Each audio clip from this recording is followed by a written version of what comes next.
Pai Santo, estamos em Tua presença, Te louvamos, Te exaltamos, Pai, pela igreja, suplicamos pelos nossos irmãos, pelos nossos alunos e professores na Escola Bíblica Dominical. Suplicamos, Pai, pelos Teus servos que se dedicam, Pai, a esse ministério, o ministério do ensino. Amado Senhor, fala conosco e ajuda-nos. No santo nome de Jesus Te pedimos e Te agradecemos. Amém. Saudamos a todos os nossos amados irmãos com a paz de nosso Senhor Jesus Cristo. Voltamos para trazer a nossa contribuição na EBD. EBD na web é a nossa iniciativa com o objetivo de ajudar. Acreditamos que é possível ajudar alguém. Sempre tem alguém menos preparado, ou pelo menos com mais graça e humildade para aprender, mesmo tratando-se de pessoas tão simples como é o nosso caso. Não temos muita coisa, não temos muita história, não temos muito nada, mas temos vontade de ajudar. Eu tenho muita vontade de ser útil, tenho um receio incrível de me tornar inútil, principalmente o morto-vivo. Não gostaria de me tornar aquele morto-vivo, não faz nada, não presta para nada, ninguém vê, e ele também não se vê. Eu posso até não ser visto por alguém, mas eu sou visto por mim mesmo, como alguém que recebeu um grande benefício de nosso Senhor Jesus Cristo, tornou isso público através do trabalho na igreja e do testemunho público, equilíbrio, 48 anos sem sair da igreja, sem enveredar, tendo os problemas que todo mundo tem. Problema de convivência só não tem quem não convive. As pessoas têm problema na sua comunidade. Os monges têm problema com os outros, os bandidos têm problemas com os outros e os crentes têm problemas com os outros. É natural. Os grandes sábios têm problemas com os outros, os grandes mestres da cultura têm problemas uns com os outros. Nunca passei por lá, não sei como é, nem onde é, mas na Academia dos Imortais, que é assim que entra morre, que é a Academia Brasileira de Letras, se alguém tem problema, é com outro imortal. Então, é a nossa contribuição à Escola Bíblica Dominical, EBD na web. O tema de hoje, a lição número 6, estudaremos no dia 5, portanto, domingo, é a abrangência universal da salvação. A salvação é um tabu. Falar da salvação é um tabu. A salvação é um tabu para os religiosos. A salvação é um tabu para quem não acredita na salvação, para quem não acredita em Jesus Cristo. A salvação é um tabu para pecadores contumazes, aquele cara que peca bastante, está sempre criando um problema com ele, para ele, e muitas vezes ele não acredita. Eu conheci um sujeito, ele era bem desajustado, ele fez bem muitos males na igreja, e uma vez ele disse para um irmão meu, um amigo meu, que não acreditava, ele disse que não acreditava que houvesse salvação para ele, porque ele tinha feito muito mal na igreja. Na verdade, ele fez muito mal dentro da Assembleia de Deus, fez muito mal ao meu querido pastor Emiliano Ferreira da Costa, de muito saudosa memória. Ele fez muitos problemas, criou muitos problemas, ele era muito sem futuro mesmo, uma expressão maior. Mas, por mais corrupto que o homem seja, por mais perverso, por mais pervertido, por mais desumano, quando ele reconhece o seu estado miserável e se volta para o Senhor Jesus, ele recebe o perdão. A misericórdia de Deus é tão profunda, é tão grande, que ele não nega a salvação. O Senhor não nega a salvação. Não nega o perdão aos que se arrependem e vêm contrito ao Senhor. Então, meus amados, esse é o nosso tema, abrangência universal da salvação.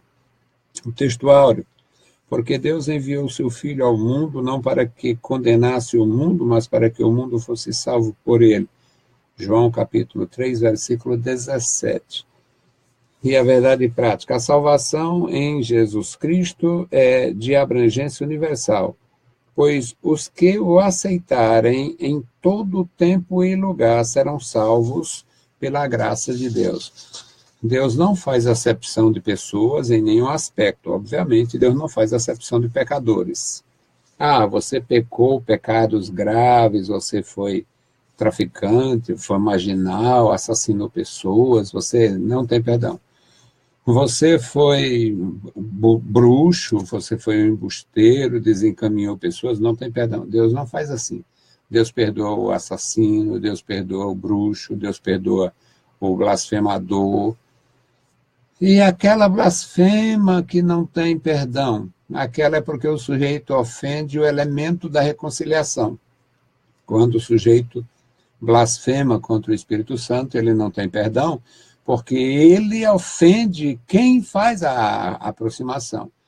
E como a gente escuta pouquíssimo, todo mundo fala contra a blasfêmia, sobre blasfêmia contra o Espírito Santo, mas ninguém explica como é. E no texto é muito claro, pelo menos para mim, não sei se eu sou metido adotado, mas o Senhor Jesus estava fazendo milagres e atribuíram, os inimigos de Jesus atribuíram os milagres que ele fazia a Beelzebul. Ou seja, eles sabiam que Jesus era o Filho de Deus, era o profeta prometido, era justo, era verdadeiro, era santo, mas eles faziam isto, eles fizeram oposição a Jesus e disseram que os milagres eram realizados por força de Satanás. Aí Jesus, que não perdia tempo, Jesus aproveitou a deixa para dizer a eles: vocês estão blasfemando contra o Espírito Santo e não tem perdão. Esse é um pecado sem perdão. Quem blasfemar contra o Pai tem perdão, quem blasfemar contra o Filho tem perdão, mas quem blasfemar contra o Espírito Santo não tem perdão. E óbvio que não é eu que sou bem cruzinho, eu sou meio cruzinho. Aí aparece um sujeito fazendo umas coisas, umas estripulias e diz que é o Espírito Santo. Eu vou morrer doido, não aprendo, eu não aceito. O Espírito Santo não faz maluquice? O Espírito Santo não faz maluquice, o Espírito Santo não inspira burrice. O Espírito Santo inspira coisas santas, coisas maravilhosas. Ele inspira a pregação, inspira a ministração através do ensino, ele inspira a música.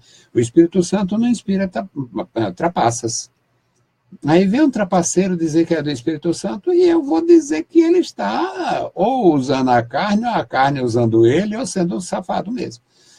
Então, isso não é blasfemar contra o Espírito Santo. Blasfemar contra o Espírito Santo é saber que o que está sendo feito é do Espírito de Deus e atribuir a Satanás. Ou, por outra, atribuir uma obra satânica ao Espírito Santo. São as duas formas de blasfemar contra o Espírito Santo. E esse pecado não tem perdão. Mas os demais pecados, qualquer que seja a natureza, idolatria, feitiçaria, roubo, assassinato, todo tipo de prostituição, todo tipo de sujeira, todo tipo de pecado tem perdão, com exceção atribuir ao Espírito Santo uma obra do diabo ou atribuir ao diabo uma obra do Espírito Santo, que seria duas formas de praticar o mesmo pecado, blasfemar contra o Espírito Santo. A nossa leitura em classe é João 3, 16, 17 e 18 e 1 Timóteo 2, 5 e 6. Então, vamos à leitura. Porque Deus amou o mundo de tal maneira que deu o seu Filho unigênito para que todo aquele que nele crê não pereça, mas tenha a vida eterna. Porque Deus enviou o seu Filho ao mundo, não para que condenasse o mundo, mas para que o mundo fosse salvo por ele. Quem crê nele não é condenado, mas quem não crê já está condenado, porquanto não crê no nome do unigênito Filho de Deus. Porque há um só Deus e um só mediador entre Deus e os homens, Jesus Cristo, homem, o qual se deu a si mesmo em preço de redenção por todos, para servir de testemunho a seu tempo. Servir de testemunho a seu tempo. Eu posso explicar isto de duas formas, pelo menos. Para servir de testemunho ao seu tempo, o tempo da manifestação do Messias, o tempo que o Messias veio e não foi recebido, e mesmo assim realizou a nossa redenção na cruz do Calvário, e a outra forma de aplicar a seu tempo, o tempo que você ouviu, é o tempo que eu ouvi. Eu ouvi o Evangelho de Nosso Senhor Jesus Cristo em 1964, 65, e eu me interessei, eu ouvia, eu lia, mas eu era um garoto. Minha família, minha mãe, que era muito sisuda, muito segura, ela enfrentava os filhos, botava de castigo e açoitava filho grandão, filha moça e filho rapaz. Eu era garoto e fui impedido. Mas logo que eu completei 16 anos, eu confessei Jesus Cristo, sabendo as consequências, perdi toda a família, saí, tive que ir embora, saí de casa. Depois eu voltei lá, depois de alguns anos, 6 anos depois eu voltei lá, na morte da minha mãe, eu voltei lá para renunciar à minha herança e impor uma cláusula de proteção com respeito aos bens de família, porque eu tinha irmãos menores. E eu, na condição de responsável pelo o espólio de minha mãe, pela herança que ela deixou, renunciei à minha parte e impedi que fosse vendido qualquer coisa até que o menor de idade atingisse a maioridade. Agora, meus amados, mesmo assim, eu fiquei fora, porque quis ficar fora. Mas a verdade é que, mesmo assim, desde essa época que eu sirvo ao Senhor Jesus, mesmo sendo muito pequenino, muito atrapalhado, muito fraquinho, mas eu sirvo ao Senhor Jesus. Isso é perseverança. E nesta minha perseverança eu tenho, de alguma forma, me esforçado para ajudar alguém. Nossa experiência na igreja, na condição de líder de jovens, na condição de professor, na condição de superintendente de escolas dominicais, na condição de supervisor de congregação ou pastor local, já na segunda igreja que eu estou administrando. E, louva a Deus, tem sempre a oportunidade de fazer alguma coisa e é melhor. Não quero morrer em pé, não sou bananeira, não vou morrer em pé, ficar parado no tempo. Então, fazer alguma coisa. A introdução da nossa lição, meus queridos, é: a salvação em Cristo alcança a todos. João 3,16. É um texto profundo. Homem nenhum é capaz de lê-lo e pregá-lo até exauri-lo. Não dá para exaurir esse texto, porque ninguém conhece em profundidade todo o amor de Deus. E aqui na introdução ele diz: é tão eficaz que foi completada de uma vez por todas pelo Cordeiro de Deus que tira o pecado do mundo. João 1,29. Somente por intermédio de um cordeiro tão perfeito, de um sacrifício tão completo e de um Deus tão amoroso se poderia realizar essa obra de maneira a raiar a luz para os que estavam em trevas.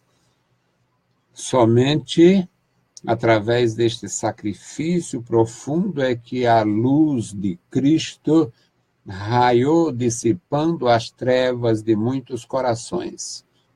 Muitos corações. E o sacrifício está absolutamente pronto, está absolutamente à disposição daquele coração contrito que venha se render. O primeiro tópico, meus amados, é o que é a obra expiatória de Cristo. O que significa a obra expiatória? A necessidade de expiação é um fato, todo mundo sabia. Quem comete um pecado precisa corrigir, é a expiação. O termo expiação, com o termo expiação, nos referimos ao ato de remir uma pessoa de um crime ou falta cometida. Foi isso que aconteceu conosco por intermédio da obra expiatória de Cristo.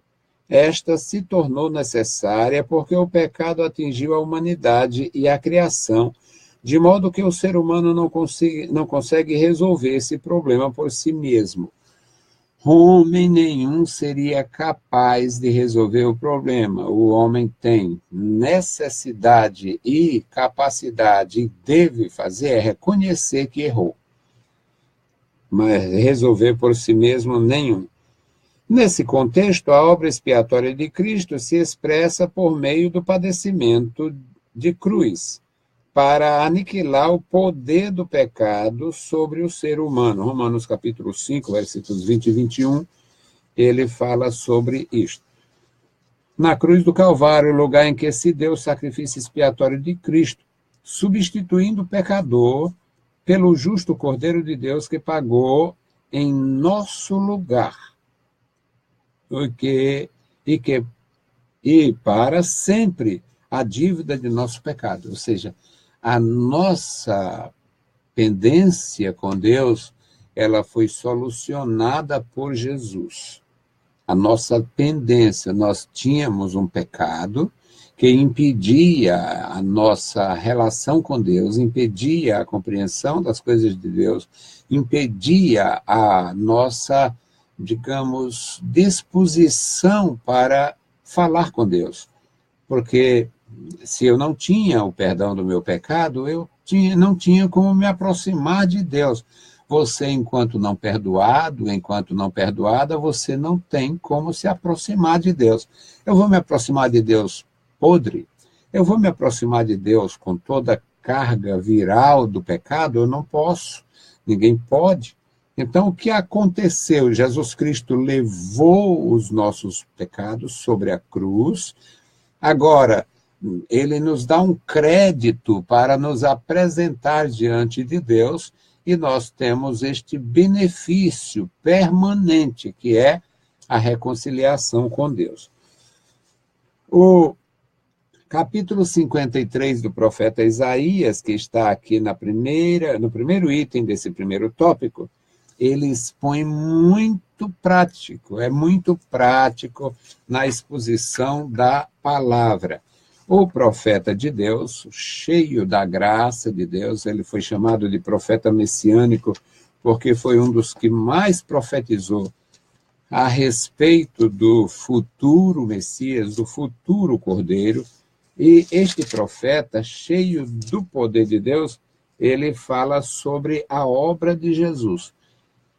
Primeiro, uma obra que cai em descrédito, porque o ser humano é da sua natureza ser duvidoso, duvidar. E o profeta começa dizendo: quem creu na nossa pregação? Quem deu crédito à nossa pregação? Quem creu no que nós anunciamos? E ele vai descrever o lado simples, o surgimento desta mensagem. Porque foi subindo como renovo perante ele, como a raiz em uma terra seca, e não tinha parecer nem formosura, olhando nós para ele, nenhuma beleza víamos para que o desejássemos. Ou seja, a pessoa de Jesus Cristo e a obra de Jesus Cristo não era encantadora, não foi encantadora, pelo contrário, a pessoa de Jesus Cristo se tornava até desprezível, porque na época dele os mestres eram paparicados, tratados de uma forma muito sublime, porque a maior parte da humanidade era analfabeta. Um mestre se destacava de uma forma maravilhosa. Se entre os judeus não havia os analfabetos, mas havia, por outro lado, o endeusamento dos sábios. Os mestres, os doutores da lei, pensavam até que estava com a faca e o queijo. Então, Aqui o profeta descreve o Messias, mas no versículo 10 deste capítulo 53, ele diz: todavia ao Senhor agradou moê-lo, fazendo enfermar, quando a sua alma se puser por expiação do pecado. Jesus Cristo entregou a vida para expiar o nosso pecado. Aí diz que verá a sua posteridade, prolongará aquilo que o Senhor Jesus começou. Hoje continuamos. Prolongará os dias, e o bom prazer do Senhor prosperará na sua mão. No versículo 10. No versículo 11, aí vai falar do resultado. O trabalho da sua alma ele verá e ficará satisfeito, ou seja, com a conversão dos milhares, dos milhões de pessoas, de todas as raças, em todos os lugares, isso compraz o amor do Senhor, isso enche o Senhor de gozo e vem a compensação do sacrifício expiatório de Jesus. O versículo, a conclusão deste primeiro item, irmãos, é o seguinte: esse ato é a suprema expressão do amor do Pai por meio de Jesus Cristo, o seu Filho, para com todos os homens. Ou seja, a salvação ela é abrangente. A oferta da salvação ela é abrangente, é para todas as pessoas, é para todas as nações, é para todas as gerações. Fica fora quem rejeitar o Senhor. Se todos quisessem, seria suficiente. É lastimável que muitos até conheçam as Escrituras e mesmo assim neguem o Senhor. Não aceitam o Senhor Jesus. O segundo item aqui é a abrangência do pecado. Por que a salvação deveria ser abrangente? Por que a oferta deveria ser abrangente? Ela deveria ter alcance geral? Porque o pecado teve impacto geral, teve um alcance geral. As Escrituras mostram que todos pecaram e por isso foram afastados da presença de Deus, passando a inclinar-se para o mal. O homem foi criado de uma forma perfeita, foi criado em perfeita relação com Deus, perfeita comunhão com Deus, mas ele afastou-se, ele deu lugar ao pecado, perdeu a paz, perdeu a comunhão com Deus, e o sacrifício expiatório de Jesus Cristo, ele é reparador, ele repara esse rompimento. O problema do pecado é tão sério e sua abrangência é tão grande que a Bíblia mostra que ele faz a separação entre o pecador e Deus. Isaías, novamente, Isaías capítulo 59, versículo 2, o profeta de Deus, ele mostra, ele estava falando para a nação, ele era um profeta muito importante no contexto de Israel, ele era um homem de letras, ele era da linhagem real, ele tinha uma confiabilidade, ele tinha uma expressividade, ele era uma pessoa distinta. E ele está falando para a nação. Isaías 59, o versículo 1, ele diz: eis que a mão do Senhor não está encolhida, a mão do Senhor não está encolhida para que não possa salvar, nem o seu ouvido agravado para que não possa ouvir. Não, o Senhor não tem problema, nem tem problema com a mão, que não possa abençoar, que não possa ajudar, e nem tem problema com o ouvido, que não possa ouvir. Agora, a barreira de pecado entre nós e Deus tirava a visibilidade, tirava a sonoridade, tirava a confiança. Ele diz no versículo 2, mas as vossas iniquidades fazem divisão entre vós e o vosso Deus, e os vossos pecados encobrem o seu rosto.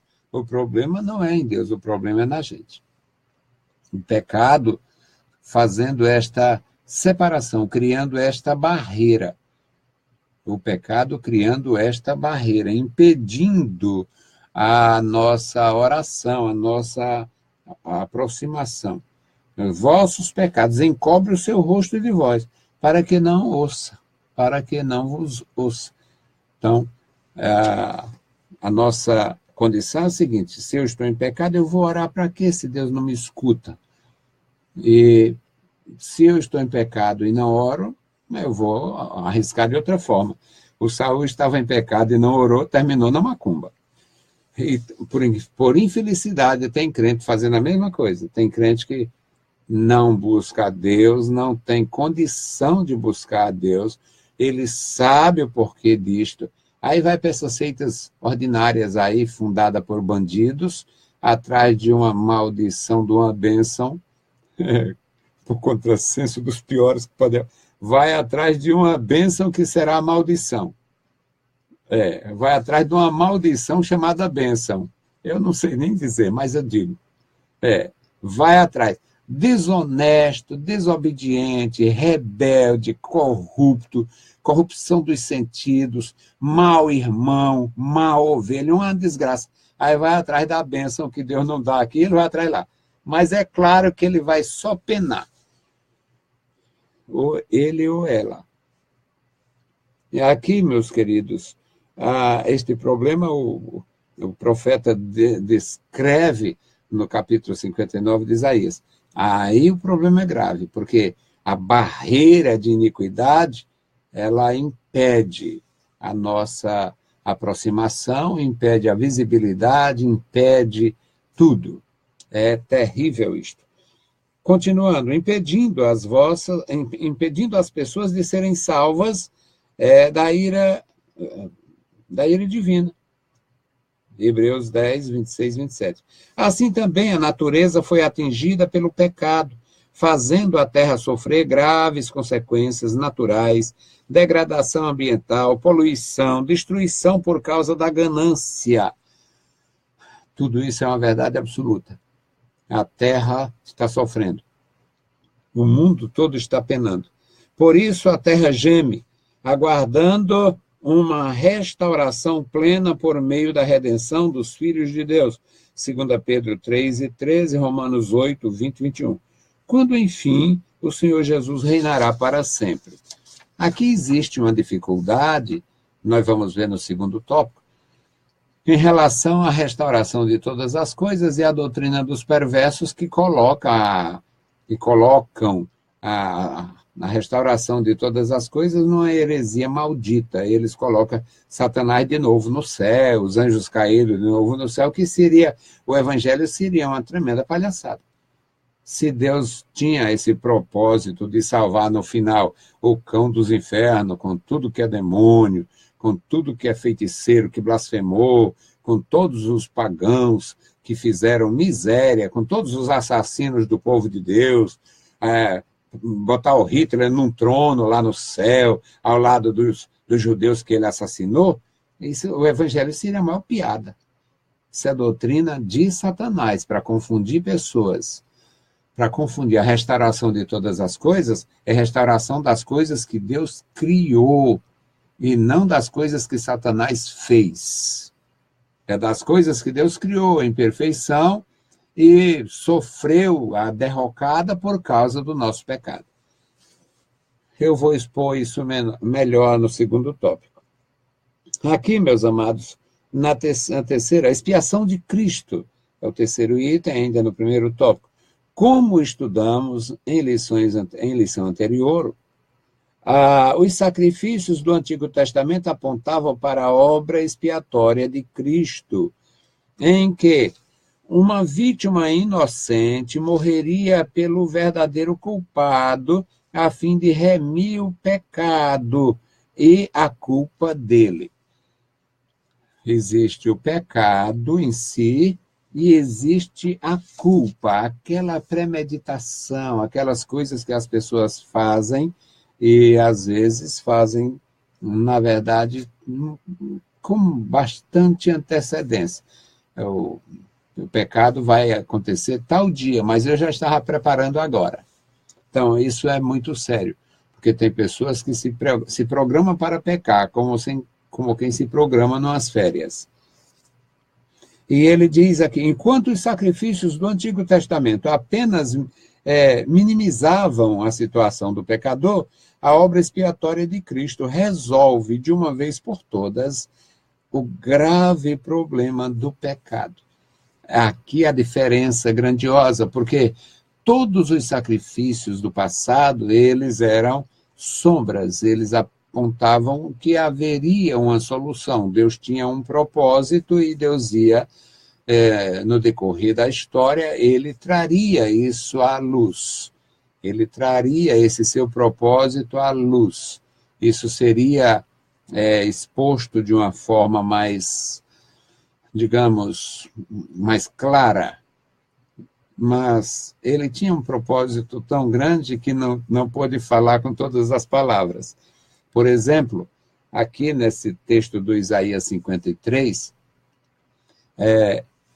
o Isaías, o profeta, diz que, aqui pelo Espírito Eterno, ele diz, o meu servo, no versículo 11, ele diz, o meu servo justo justificará a muitos, porque as iniquidades deles levará sobre si, o meu servo. E os sacerdotes, os judeus, aqueles homens estudavam, se dedicavam, eram chamados de escribas ou doutores da lei, porque era a profissão deles, era fazer aquilo. Acontece que com todos aqueles estudos, eles só viam em Jesus, só viam no Messias este servo. Quando o Senhor Jesus se apresenta, aí diz que é o Filho de Deus. Ele diz que o Pai tinha dado ao Filho o poder de ter a vida em si mesmo, ou seja, Deus não deu vida a Jesus, Deus não deu uma vida a Jesus, Deus não deu a vida como deu aos outros seres humanos. Jesus tem vida eterna, Jesus é eterno. Ele não recebeu vida de Deus, ele recebeu de Deus autoridade na terra para perdoar pecados, porque ele estava na condição de homem. Ele disse lá, naquele episódio que ele perdoou o homem, ele disse, perdoados estão os teus pecados. Aí os inimigos dizem, olha, blasfemando, quem pode perdoar pecados, senão Deus? Tal. Ele disse, para vocês saberem que o Filho do Homem tem na terra autoridade para perdoar pecados, então, disse, se levante e vai para casa.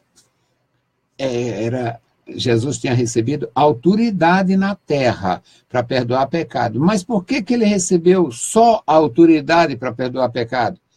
Porque ele estava na condição de homens. Quem olhasse para Jesus e olhasse para João, olhasse para o Pedro, olhasse para os irmãos de Jesus, o Tiago, o José, o Simão e o Judas, não viam diferença nenhuma. Não havia diferença nenhuma entre o homem Jesus e os outros homens. No aspecto, na ação, não havia. A única diferença era que Jesus não tinha nascido pela vontade do homem. Ele não nasceu por ação do homem, e sim por ação do Espírito Santo. Mas ele, na condição de Deus, na condição de eterno, na condição de quem tem a vida em si mesmo, ele, neste aspecto, era igual aos demais. Então, entender isso só se fosse revelado. E os fariseus blasfemavam, todo mundo ficava numa situação difícil, porque não ia acreditar em Jesus. Só via o Messias como um servo, e Jesus disse que era servo porque veio servir. Ele disse que veio servir o Pai, ele recebeu uma missão e ia servir. É tanto que ele diz, Pai, se possível, passa de mim este cálice, contudo, seja feita a tua vontade. Agora, o que ocorre é que o Senhor Jesus, ele, como o Messias, ele era o servo, mas ele era também o filho, e ele era o cordeiro, e ele era também o sacerdote. Então, é maravilhoso entender, e é muito bom ensinar, mas só entende se for pelo Espírito Santo. Fariseu querendo entender, com base na especulação da lei, no estudo da língua, na terminologia do Antigo Testamento, mesmo usada, terminologia extraordinária, usada pelos santos profetas de uma forma bem agradável, não tinha a finalidade, aquela terminologia não tinha a finalidade de identificar Jesus, né, para eles ficarem como que, bom, agora nós não temos dúvida nenhuma, jamais a dúvida é tirada pela especulação, pelo estudo, a dúvida só é tirada pela fé. O segundo tópico, meus amados, é o alcance da obra expiatória de Cristo. É aqui onde eu vou falar mais sobre a questão da restauração. A restauração que os homens colocam aí de uma forma bem desagradável. Então, o alcance desta manifestação grandiosa do poder de Deus, que foi enviar o seu Filho como Cordeiro de Deus para tirar o pecado do mundo. E não foi Deus improvisando um cordeiro.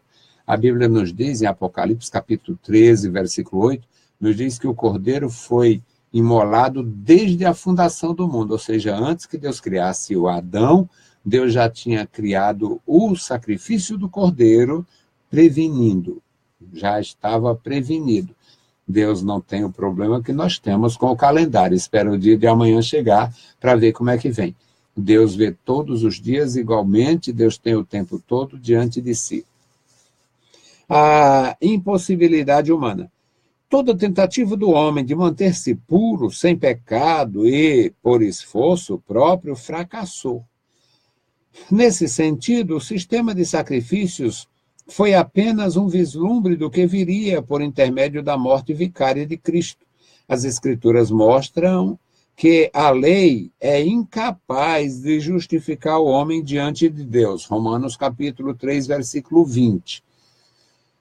E que, já que o ser humano não consegue resolver o problema grave do pecado, pois ele não pode mantê-lo oculto diante de Deus. Somente o Senhor Jesus pode resolver tal problema. Seria muito bom para o homem se ele tivesse como esconder de Deus. Mas o homem não tem como esconder e nem se esconder. O homem vai ser responsabilizado diante de Deus. Os crentes em Jesus, todos comparecerão perante o tribunal de Cristo e serão responsabilizados pelos seus atos, os seus atos que são para glorificar a Deus e os seus atos que entristecem, que fazem mal ao próximo, os seus atos de reprovação. E nós não temos poucos atos de reprovação, nós temos muitos atos de reprovação. Se for franco, reconhece. Se for franco, reconhece. Pessoas que abandonam o evangelho, abandonam a igreja, se entregam ao vício, às corrupções dos sentidos. Pessoas, mulheres que abandonam o evangelho, abandonam o Senhor Jesus por um bêbado, homens que abandonam o Senhor Jesus por uma dançarina, empresários que abandonam o Senhor Jesus por uma vida de fraudes, ministros que abandonam o Senhor Jesus para alcançar os seus objetivos, traçar os seus próprios caminhos e planos, e isto tudo reflete num desastre final. Eu não diria jamais que essas pessoas, a mulher que desviou-se para casar com o incrédulo, eu conheço. Mulheres que se desviaram, saíram da igreja para casar com aquele bonitão, gostosão que apareceu, apanhou que só galinha para largar o choco, sofreu para burro, continua sofrendo e nunca mais pôde congregar direitinho. O cara era ia para a igreja com ela e tal, não sei o quê, Ainda tem os que são indecentes mesmo, sujeito que, num tom de brincadeira indevida, que estaria ganhando ali estou ganhando, eu vou ganhar ela para Jesus, eu ganho a alma para Jesus e o corpo para mim. Eu vou ganhar ele para Jesus e o corpo para mim. Bom, isso foi muito desastre, muita gente dividida, muita gente sem congregar, gente que estão hoje amaziada, se prostituindo, e eu não vou dizer que essas pessoas vão para o inferno, porque elas confessaram Jesus, elas podem voltar. Mas é diferente daquele que confessou Jesus, honrou o Senhor Jesus, ficou aos pés do Senhor Jesus, sacrificou-se pelo Senhor Jesus. Não vale nada para a salvação, mas vale para o testemunho. É uma bênção do céu. Não sou o crente que eu gostaria. Louvado seja Deus. Então, meus amados, só o Senhor Jesus resolveria isto. Somente o Senhor Jesus pode resolver tal problema. O item 2, nesse segundo tópico, fala sobre Cristo ocupou o lugar do pecador. Cristo ocupou o nosso lugar. E olha que foi terrível a forma como o Senhor Jesus foi punido por causa do nosso pecado. Vamos pensar num pecador, uma pessoa bastante perversa. Vamos pensar numa pessoa só, um indivíduo. Vamos pensar num assassino, num serial killer. Aquele indivíduo que matou muitas mulheres. Ele tinha um desvio, era um tarado, e ele serviciava as mulheres e assassinava elas a seguir. Vamos pensar nisso aí. O cara tinha um bandido no parque lá em São Paulo, matou 40 e tantas mulheres. Bom, vamos pensar só os crimes daquele indivíduo. Que barbaridade! Esses dias apareceu uma moça muito imprudente, oferecendo carona para as pessoas. Tem gente que acredita na bondade humana. Eu acredito na bondade humana, mas eu não me exponho assim. Então, foi oferecer carona para as pessoas que iam para outro estado. E ela só conhecia nas redes sociais.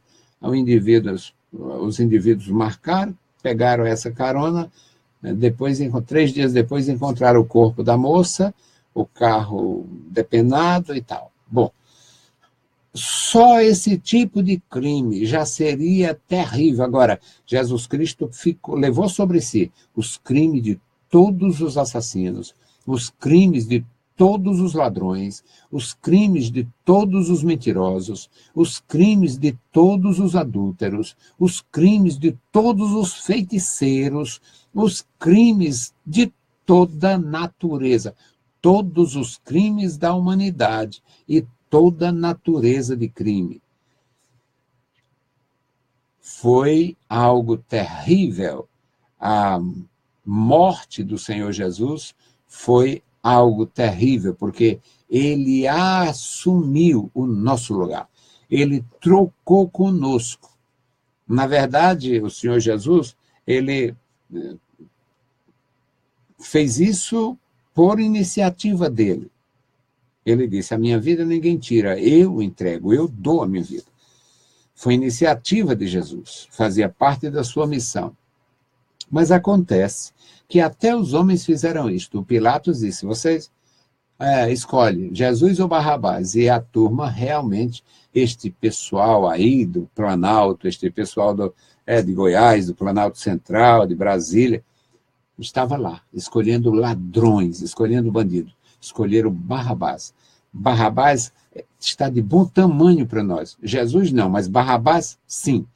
Então, fazia parte do mal, era a escolha terrível daquela gente. Agora, Jesus Cristo trocou de lugar conosco. E o pior, para realmente sobrecarregar esse tema de responsabilidade, o Senhor Jesus Cristo levou os nossos pecados, todos os nossos pecados, ou seja, todos os pecados de todos os pecadores. Então, aqui é sobre esta grandeza do amor de Deus. E nosso Senhor supriu a necessidade de reconciliação do ser humano com o Pai de amor, Romanos 5:8, que deu o seu Filho como oferta expiatória. Nesse sentido, a morte de Cristo é substitutiva. Ele morreu no lugar do outro, morreu por mim, morreu por você. Uma morte substitutiva, pois quem deveria morrer era o próprio homem. O homem é quem deveria morrer. Mas Cristo ocupou esse lugar, 1 João 2:2, e perdoou o pecador, destruindo o poder do pecado, 1 Pedro 2:24. O apóstolo Pedro, nós aprendemos, meus amados, nós aprendemos na Bíblia Sagrada, e é necessário estar 1 Pedro 2:4, deixa eu ver. 1 Pedro 2:4. Muitos surgirão, muitos seguirão suas dissoluções, está falando aqui de mestres de falsidade. Muitos seguirão suas dissoluções. 2 Pedro, eu estou lendo errado. É 1 Pedro 2. Eu estou lendo, é o 2 Pedro. Então é 1 Pedro, é 24 mesmo. 1 Pedro, meus amados, aqui diz-se, levando ele mesmo em seu corpo os nossos pecados. Levando ele mesmo em seu corpo os nossos pecados sobre o madeiro, para que, mortos para o pecado, pudéssemos viver para a justiça, e pelas suas feridas fostes sarados. É o apóstolo Pedro ensinando aos irmãos. Ele diz no versículo 25, porque éreis como ovelhas desgarradas. Era isto que nós éramos. Era isto que tinha feito o mundo não ter paz. Éreis como ovelhas desgarradas, mas agora tendes voltado ao pastor e bispo da vossa alma. Então, ele falando da obra redentora do Senhor Jesus, que fez com que o homem entrasse novamente numa aliança com Deus. É algo profundo e significativo. O texto de Pedro. A morte vicária de Cristo na cruz representa a nossa morte. Segundo aos Coríntios, capítulo 5, versículo 14, Paulo diz, deduzimos que se um morreu por todos, logo todos morreram.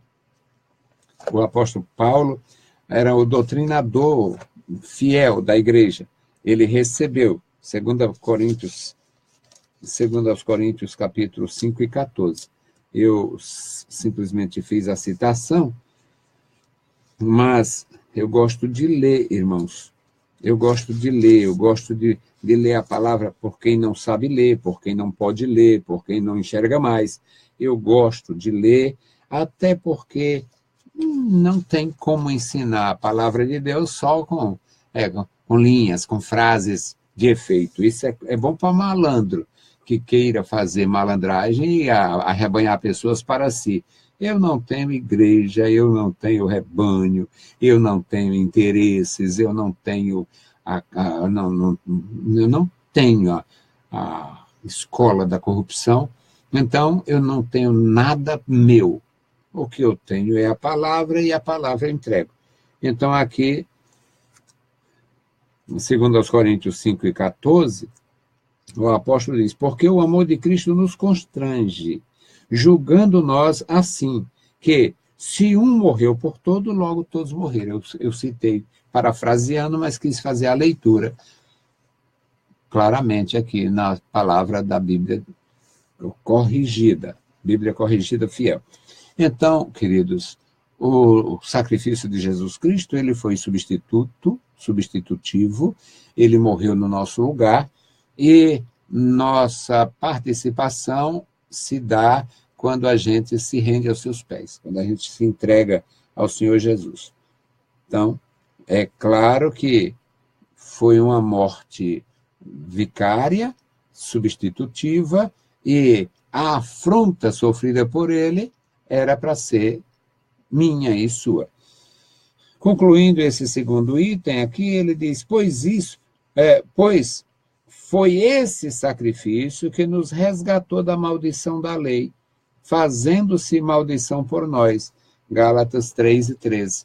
O apóstolo Paulo, escrevendo aos Gálatas, ele menciona a maneira de Deus, como foi que Deus operou, Deus fez esta obra grandiosa, e o seu Filho pagou o preço, e nós que éramos condenados à morte e malditos por natureza, por causa da nossa mácula, nós fomos reconciliados com Deus. Ele menciona aqui Gálatas 3:13, olha a redação de Gálatas 3:13. Cristo nos resgatou da maldição. Era maldito, eu era maldito, você era maldito. Quem não tem Cristo não está seguro. Cristo nos resgatou da maldição da lei, fazendo-se maldição por nós, porque está escrito, maldito todo aquele que for pendurado no madeiro.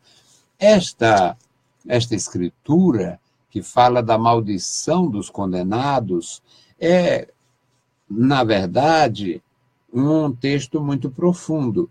E ele diz que era maldito de Deus. Aqueles condenados, eles eram malditos de Deus. E eles eram enforcados. Deus é tão sábio, tão santo, tão maravilhoso, que Deus domina a história, Deus domina os reinos dos homens, os destinos dos homens, e Deus deixou que passasse o reino da Babilônia, passasse o reino da Assíria, passasse o reino da Grécia, e todos eles usavam muito enforcamento, usavam muito apedrejamento, mutilações. Aí Deus vai, permite e programa para que o sacrifício de seu filho aconteça no período dos romanos. Os romanos, eles eram ávidos por sangue. E eles criaram muitas formas de morte, mas a maioria delas, todas sangrentas. Eram decapitações. Eles decapitaram lá em Jerusalém, nós sabemos do João Batista, decapitado por Herodes, e do Tiago, decapitado por Herodes também. Agora, eles usavam decapitações e as crucificações e degredos. Eles pegavam uma pessoa e mandavam para o meio do nada, para ela nunca mais aparecer. Às vezes matavam lá no lugar onde ninguém saberia, poderia nem fazer um sepultamento ou honrar.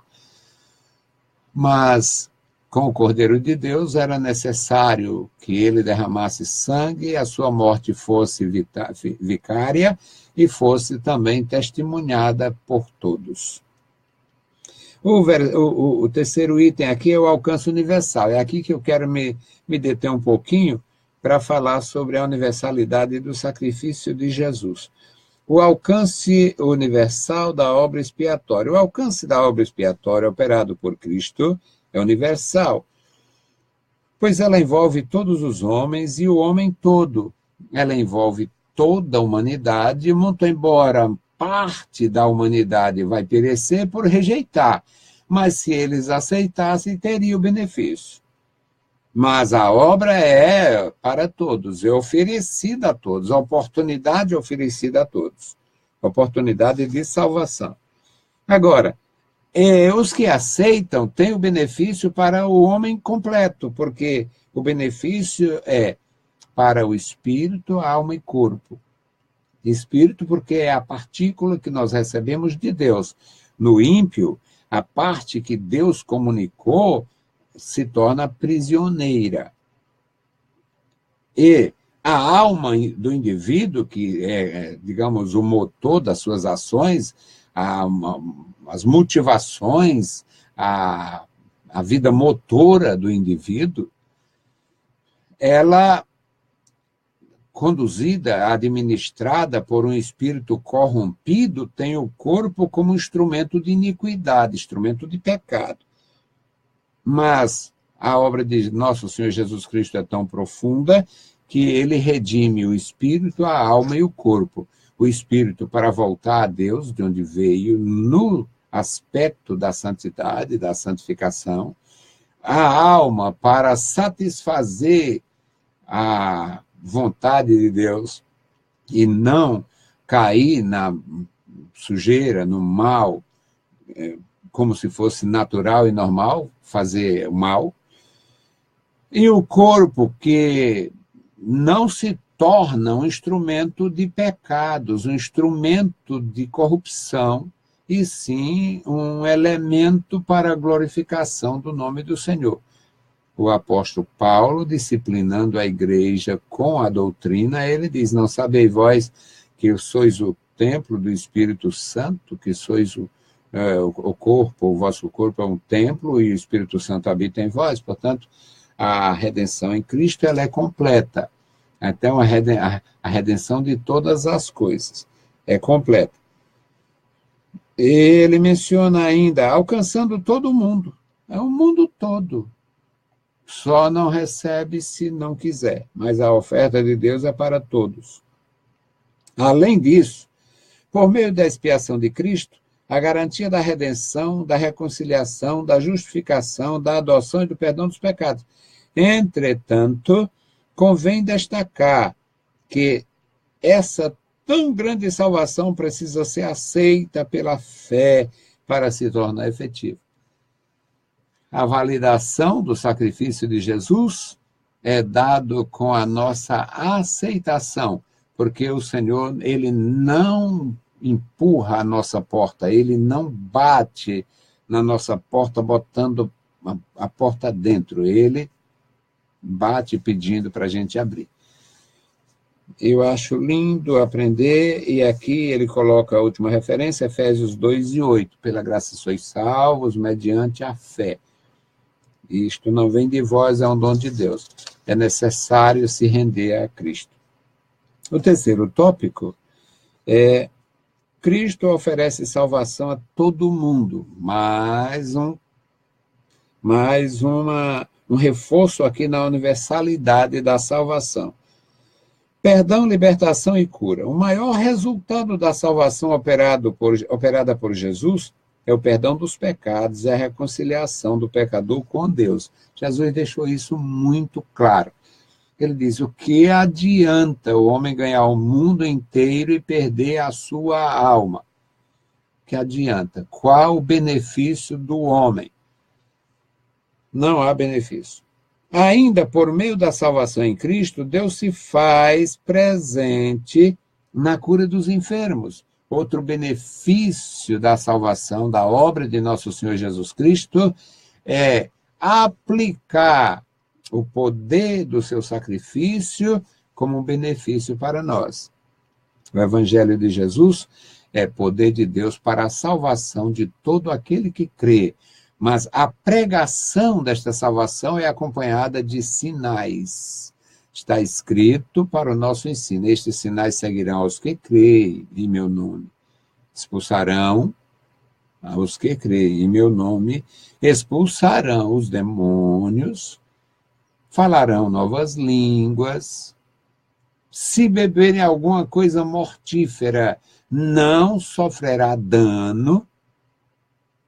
Se pegarem serpentes, não sofrerá dano. E tudo isto aconteceu. Tudo isto aconteceu. Os casos, tem seitas por aí de serpentistas, feito brincando com serpente. Isso é feitiçaria, é coisa diabólica.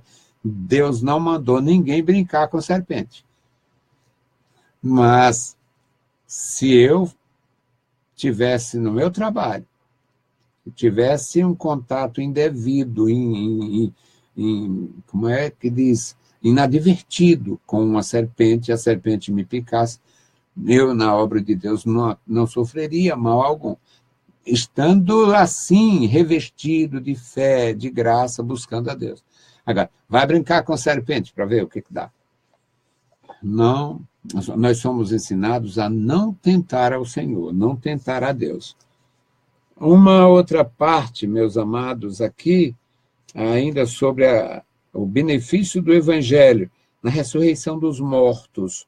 João 11, 43, 44, a Marta, a Maria, angustiadas, principalmente a Marta, porque o Lázaro havia morrido, eles tinham mandado lá um anúncio para Jesus, uma notícia, e Jesus não apressou-se, como eles esperavam. E quando Jesus chega em Betânia, Jesus fala com a Marta, que vai lá à frente, já vai... Senhor, se tu estivesse aqui, meu irmão não teria morrido. Jesus diz que o teu irmão vai ressuscitar. Eu sei, mas é no último dia. Tal. Ela coloca, que era a crença geral, tem uma ressurreição no último dia e tem um juízo final. Acontece que o Lázaro foi ressuscitado pelo poder de Jesus. E o Senhor Jesus, quando autorizou sua igreja, disse: levai a palavra, pregai o evangelho a toda criatura, purificar os leprosos, ressuscitar os mortos. Aconteceu pouco? Foi, aconteceu pouco. Tem acontecido em algum lugar? Tem acontecido em algum lugar. Não acontece mais por quê? Porque ninguém paga o preço. Ninguém paga o preço. Mas aconteceu com Pedro, aconteceu com outros pregadores pela palavra, pela confiança, pela fé, ressuscitar os mortos. A Dorcas, morta lá, e as mulheres chorando: meu Deus, quem nos ajudava morreu. Aí chega o apóstolo Pedro e diz: olha, irmão Pedro, o que ela fazia para nós, mostrando lá as peças, lá os cachecóis, coisas, roupa de frio e tal. E Pedro foi, orou, e a mulher volta, porque o evangelho de Jesus é ressurreição física também. É ressurreição espiritual. Eu estava morto, você era um finado, era um defunto, mas nós que estávamos mortos em delitos, mortos em pecados, temos uma nova vida. Mas acontece, meus amados irmãos, que o evangelho de Jesus também é ressurreição literal. Uma outra coisa que ele fala aqui, o anúncio do evangelho aos pobres. Aqui não é Deus fazendo uma campanha para arranjar miseráveis para ele, não. É porque, geralmente, os pobres é quem dá mais oportunidade para ouvir. O evangelho foi pregado mais aos pobres. Por quê? Os ricos estavam lá encastelados, entesourados, estavam eles lá em seus palácios. Estavam lá encastelados. Agora, pobres eram que estão nas estradas empoeirentas, é eles que estão na beira do rio, é eles que estão na beira da praia, pescando para sobrevivência e tudo mais. Então, pregar o evangelho aos pobres faz parte. Na libertação do ser humano das várias opressões que o assolam. Quantas pessoas sofrendo, oprimidas de toda forma. Maria Madalena, Jesus expulsou 7 demônios. Quanta opressão a mulher daquela sofria. Mas evangelho é poder de Deus para a salvação eterna e para as liberdades, para os benefícios que o Senhor propõe a quem se aproxima dele pela fé. Também o evangelho, ele fala na chegada, ele aponta, ele mostra a chegada do reino de Deus e a vida eterna dos salvos. O evangelho de Jesus é mais do que uma pregação de vida futura. O evangelho de Jesus é mais do que uma garantia de vida futura. O evangelho de Jesus é garantia de vida futura com qualidade de vida no presente. Viver bem com Deus, viver bem com os irmãos, viver tranquilo. Mas para mim viver tranquilo eu precisava ser dono da metade do mundo. Não. Quem tem a graça de Deus sabe também se conter. Quem tem a graça, quem vive na graça, quem é cheio do Espírito Santo sabe se conter. O apóstolo Paulo dizia: eu sei ter fartura e sei padecer necessidade. E não era privilégio ou especialidade do apóstolo Paulo.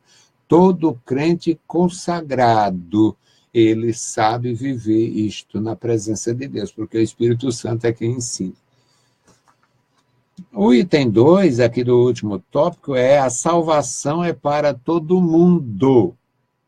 A salvação é para todas as pessoas. A obra de Jesus Cristo salvaria o mundo inteiro, e se tivesse 2 mundos ainda seria suficiente. Hoje nós temos 7 bilhões de pessoas, já morreram, quem sabe, 100 bilhões do começo do mundo até hoje, quem sabe quantos bilhões vão morrer daqui até a consumação, mas a salvação que o Senhor Jesus Cristo ofertou e propõe, ela salvaria toda a humanidade suficientemente. A salvação é para todo mundo. A Bíblia afirma que a salvação está ao alcance de todas as pessoas. João 3:15. Em qualquer circunstância, por meio da fé e do arrependimento de coração, arrependimento perfeito, arrependimento real, desde que confessem a Cristo como Salvador. Romanos capítulo 10, versículos 8, 9 e 10, a palavra está junto de ti, na tua boca e no teu coração. A saber, se com a tua boca confessares a Cristo e com o coração creres, será salvo. A salvação é recebida e não é imposta. A salvação é uma proposta que nós recebemos ou não. Outra coisa que ele expõe aqui com clareza a respeito dessa oferta, meus queridos, é o seguinte: essa oferta de salvação é a evidência de que o reino de Deus chegou nos corações das pessoas. Pessoas que ouviram, pessoas que outrora viviam cativas, cegas, oprimidas, mas agora, para a glória de Deus, são livres por causa do evangelho da salvação. Tem exemplos do passado e do presente. A Bíblia Sagrada fala pessoas presas por enfermidades, a mulher que andava curvada. Jesus curou, sofreu opressão lá, a perseguição dos ímpios, ele disse: vocês, se o animal de vocês cair num buraco, vocês vão socorrer. Eu não deveria livrar essa mulher, filha de Abraão, que Satanás estava prendendo há 18 anos? Então, existem enfermidades que são de origens satânicas. Enfermidades de origem satânica. Então, o Evangelho de Jesus, além de salvar, ainda alivia os sofrimentos, as aflições do presente. Na conclusão aqui, meus amados, o terceiro item é a responsabilidade do cristão. Você é cristão? Ah, eu sou cristão. Nós somos cristão com Cristo ou cristão sem Cristo? Estamos vivendo a época do cristão sem Cristo.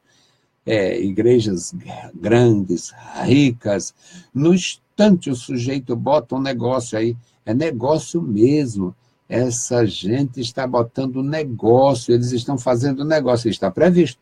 O apóstolo Pedro diz que nos últimos dias aparecerão homens perversos que farão negócios de vós, farão negócio, empenhando. Eu conheci um perverso chamado Josias, eu não podia dizer o nome, não deveria, ele disse que o nome é que faz a confusão. Mas eu conheci um perverso chamado Josias, e aquele perverso, ele pedia dinheiro, o povo fazia jogada de todo jeito, construiu numa certa região aqui de nossa cidade, construiu um templo, juntou lá um monte de vítimas, e depois vendeu todo mundo junto. Vendeu tudo e sumiu. É uma desgraça. Está com mais de 20 anos que aconteceu essa patifaria do Josias, mas agora está assim de Josias.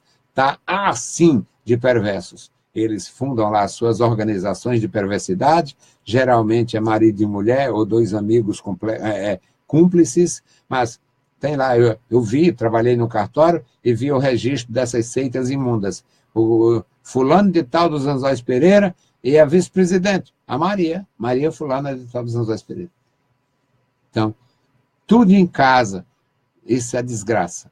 é desgraça. A Igreja de Jesus não deveria passar por isso. E isso tem consequência de natureza eterna. Concluindo aqui, meus queridos, nós temos a importância da palavra. Há uma grande responsabilidade para os que foram alcançados pela salvação em Cristo. Uma das mais importantes é o compromisso de compartilhar o Evangelho por intermédio do ID de Jesus. Mateus 28, 19. Jesus disse: ide, fazei discípulo, batizai, em nome do Pai, do Filho e do Espírito Santo. Fazer discípulo, ensinar todas as coisas. Olha, é um compromisso. Quem não faz é irresponsável. Não tem saída, não tem meio termo. É um compromisso responsabilizador.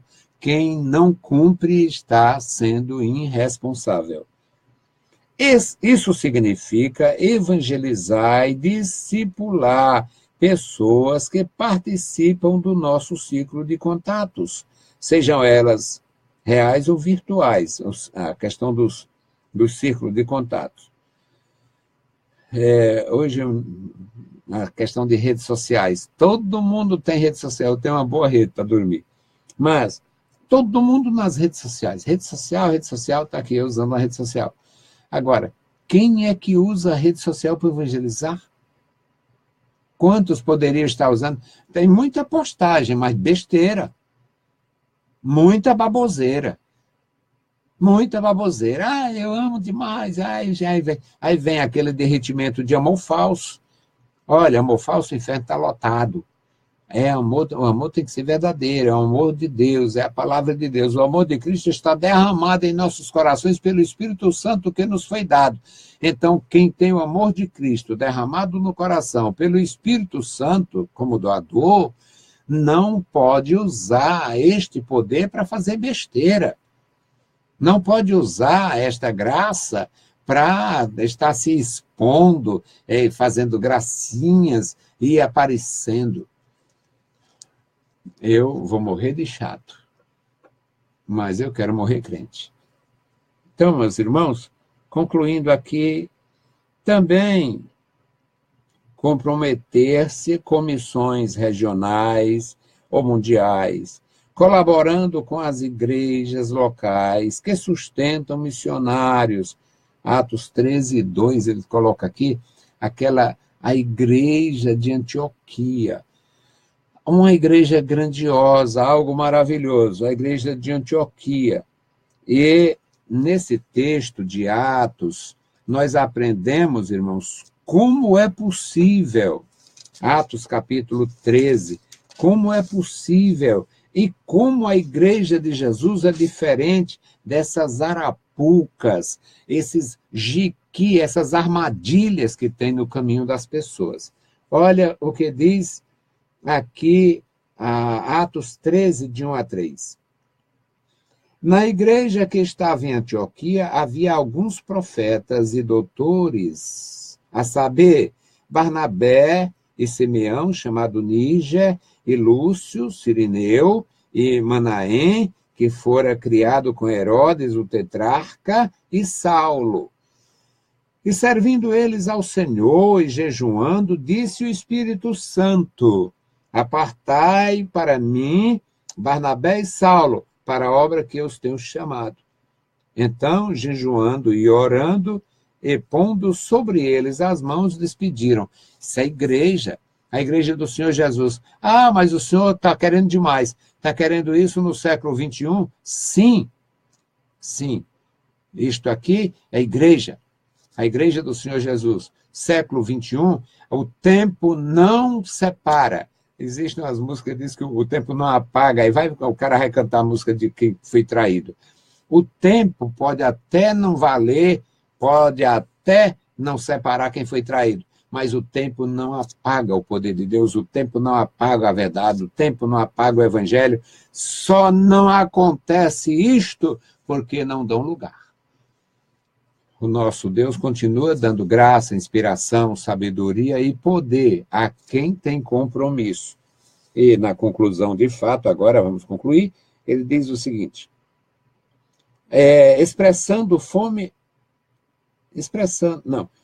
bem como disponibilizar em favor de quem precisa de ajuda.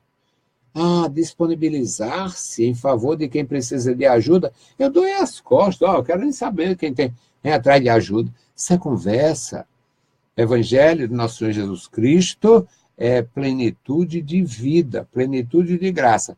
Claro, ninguém vai fazer papel de bobo, tá? Sustentando, enchendo Judas, sustentando ordinários, pilantras. Mas a obra de nosso Senhor Jesus Cristo é completa. Você pode simplesmente orar, ter discernimento e ajudar quem precisa. Faz parte do Evangelho de Jesus. Expressando a fome e a sede de justiça. Essa é a missão social de quem foi alcançado pela salvação de Deus. Quem é salvo tem algum benefício, quem é salvo tem algum testemunho. E o melhor testemunho não é dizer que dizer isso ou dizer aquilo, é fazer para a glória do Senhor. Na conclusão diz, a salvação em Cristo, a salvação que Cristo oferece é tão abrangente que alguém que, além de uma experiência espiritual primordial e libertadora da pessoa, traz consigo implicações de ordem cultural e social que vão muito além do indivíduo e se estendem por toda a ordem de coisas criadas. Em Cristo, Deus ofereceu salvação a todo mundo. A oferta de Deus é para todos. O benefício é para quem receber, para quem aceitar. Existem as contradições, e não vamos entrar no mérito, no demérito, mas a loucura da predestinação cega, desvairada, que Deus já preparou um grupo para o reino dos céus e outro para o quinto dos infernos, só cabe em cabeça de gente carnal, sem a graça e que nega a unção e a iluminação do Espírito Santo para os dias de hoje. Do contrário, eles saberiam ler as Escrituras e não se precipitarem tanto. Por hoje é só, meus irmãos. É a contribuição da nossa escola bíblica dominical. Uma dedicação, quero dedicar aos alunos recém-matriculados. Se você não é matriculado na escola bíblica dominical, se matricule. Se você já foi matriculado e agora está indiferente, é bom se cuidar. O nosso Deus não tem ninguém por inocente, e o prejuízo é de quem não participa. Volte. Você tem muito a ganhar.